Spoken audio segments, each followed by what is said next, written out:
Hello and welcome to this video about 4 moves to evaluate a source.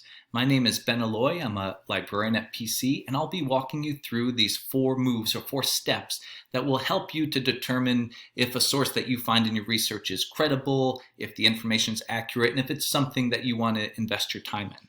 So before we get started with these 4 moves, I want to talk about a few things that you should keep in mind as we walk through this exercise. So please remember that number one, we are trying to build context. So by that I mean you can think about research or information as a conversation. Whatever article or video or photograph you are finding in your research, it doesn't exist by itself alone in a vacuum, right? It's responding to other articles, or it's a video that someone's put out there for a certain purpose, right, to make a certain argument. So as we go through these 4 moves, what we're really trying to do is figure out who's said it, what did they say? Why did they say it? How did they say it? What kind of evidence did they use? And what else is being said, right? So the same way if you stepped into a conversation, you'd kind of want to get a sense of who's talking and what are they saying and where are the disagreements. That's kind of what we're trying to do here, right? And as we do that, that will help you to determine which articles or which information you find more credible and which information is maybe not credible at all, or at least has less standing. The second thing I want you to keep in mind is embrace the gray. And by that I mean most sources will not fit into a black and white category of it's totally perfect or it's totally garbage, right? A lot of sources might have some flaws. So maybe there's a well-written article, but the author is known to have a certain political bias, right? That's okay as long as we know that and we recognize that so that we can take that into account as we listen to that conversation, right? Or maybe there's an article that has a really significant error in it, right? They misreport a fact. That doesn't necessarily mean that the author is trying to lie to you, right? It could just be an honest mistake. And it doesn't mean that the mistake totally invalidates the arguments or the information in that article, right? So each source you come across might have 1 or 2 things or more that you don't necessarily like, that aren't quite perfect, but that doesn't mean you shouldn't use in your research. It just means you need to recognize those, right? And take those into account. The third thing, and I really encourage you to do this, make this a habit. Right? So these 4 moves are great for research in your critical reading class and most of all your other courses that you're going to take in your college career, but it's also great to have these practices as a habit in your daily life. So as a citizen of the world, as a participant in our democracy, or just as a friend and family member who discusses certain issues with your friends and family, you want to be a savvy reader. You want to make sure that you can understand information and also question information, so that when your uncle or your best friend posts something on Facebook, you don't just necessarily believe it wholeheartedly, but you ask those questions about, well, where did this information come from? Can it be validated with other sources? That kind of thing. And it doesn't mean you have to spend 5 or 10 minutes researching everything you come across, but it does mean you just want to ask some of these questions, right? Sometimes it can be very brief, just like, whoa, who's this author, talking about this? Do a 5-second Google search, right, and figure out, okay, they're a medical doctor, or okay, they're a journalist, or whatever it is, just to kind of get a sense of who's putting it out there. So try to make these practices into a habit, and you'll be a much more savvy, effective reader throughout your life. So as we move through these different 4 moves, I'm going to go through each one, talk a little bit about why it's important, what we can get from it, what kinds of questions you want to ask. And I have a demonstration article that I picked out that I'll kind of show you some examples of what we might be looking at. I'm not going to show you all the work that I did, but I think you'll get a sense of kind of some of the steps and what we might need to do. Okay. So here's the article that I took a look at. I found this at the Phoenix College Library database. So this is an article about Medicare for All, right, and how it could mean a shortage of doctors. It was written by Sally Pipes, and it was published in the Wall Street Journal, right? So imagine you came across this article, right, and the number 1 move in these 4 moves is stop and ask yourself, do you know the source? Do you know who Sally Pipes is? I did not, right? Do you know anything about the Wall Street Journal? I do know something about the Wall Street Journal, that it's a pretty credible newspaper, but it definitely has a kind of conservative or right-leaning bias, right? And when I say bias, it doesn't necessarily mean like it's dishonest or anything, just that that's kind of how they interpret events, and that's kind of who they have on staff, right? And so the very first step is get a sense of, do I know this source, right? I know something about this source. So because I'm not fully informed, we would go on to step number 2, where we want to track down information about this source, right? So I usually recommend that you maybe start with the publication first, because it's more likely you might know the newspaper or journal or website. And if you don't, you might be more likely to find out information about that publication. So if I wanted to do a quick Google search about the Wall Street Journal, I could do that.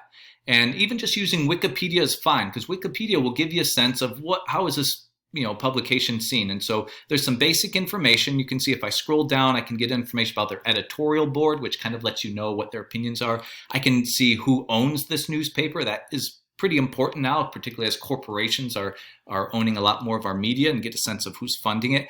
And also you can get a sense of like their political stance or views, right? So just a quick Google search, few seconds, pull up their Wikipedia page, and I can find out something about this publication, right? The other thing that I might want to do is do a quick Google search for the author. And I did that, and I won't show you all the steps, but when I looked up Sally Pipes, I found out that she works for a certain organization called the Pacific Research Institute. And when I went to their About Us page, right, you can see that they advocate for free market policy solutions, right, and looking at issues of personal responsibility. So that's fine, right? And it's good that they're kind of upfront about that, but that kind of tells me, again, they have a conservative viewpoint, right? They have a certain viewpoint of how they see problems and solutions to those problems, right? So I have to keep that in mind. Now, I want to encourage you, don't just go to the About Us page on the organization itself, because they're always going to make themselves look pretty good.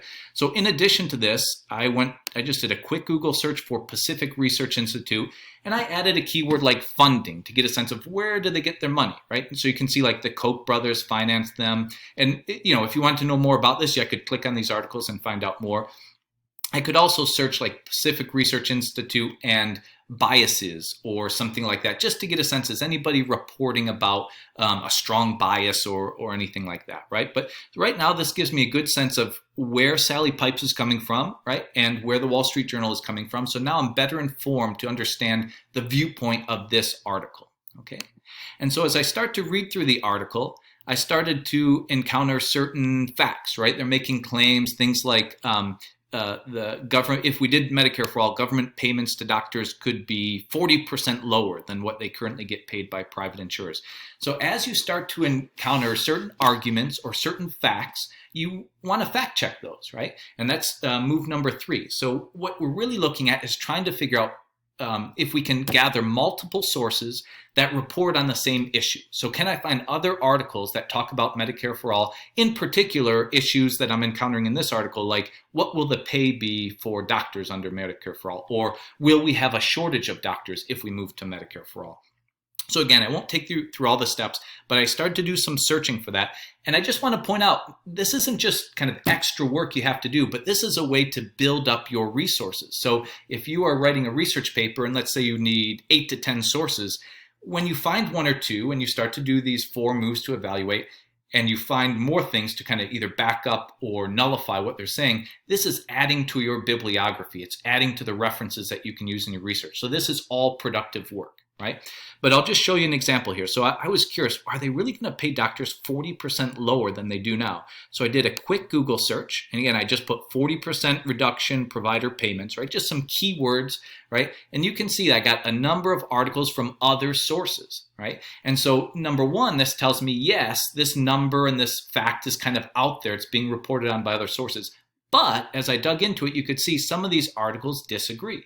So this one by the People's Policy Project is saying provider payments would only fall by about 10%, right? And it talks specifically about the study that both articles are referencing, and we'll get to that in just a minute. So it's really important to get multiple voices. And so as you start to find out, okay, what's this article saying? What facts are they relying on? What claims are they making?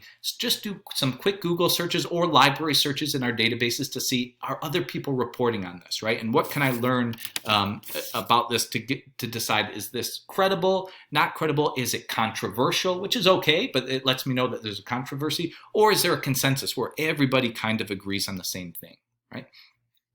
The last step that we want to go through is to try to track down any original sources. So in this article, there were 2 in particular. There's a research paper by Charles Blahaus of the Mercatus Center.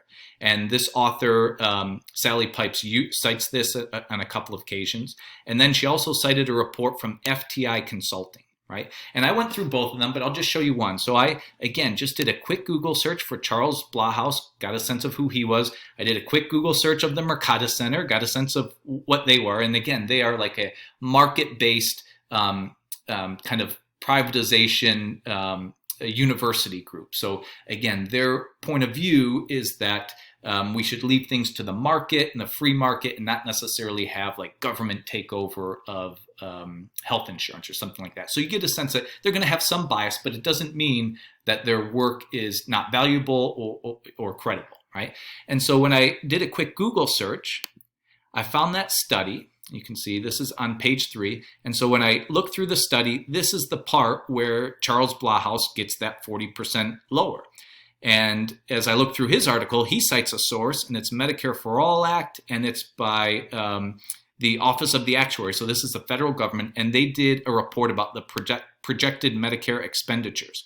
So, as you might have guessed, I tracked this down, right? And I took a look at this report, because this is part of that 4th step, is tracking back to the original source.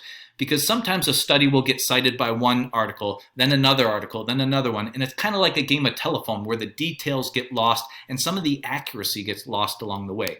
So when I track down that study, you can see this is the actual graph, this is the data that they used. And you can see what they're basically doing is projecting into the future. If nothing changed, right? If Medicare never increased their payments to doctors in, this is from like 2018, then by like 2090, yes, they would be paying doctors 40% less than they currently do.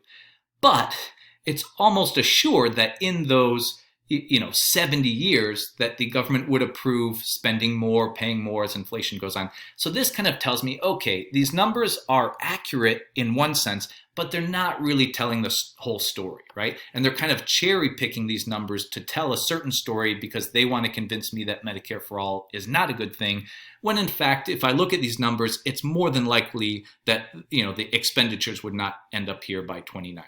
Right? So again, the point of this isn't really to say, okay, this article is totally bogus and it's all a lie and I can't use it.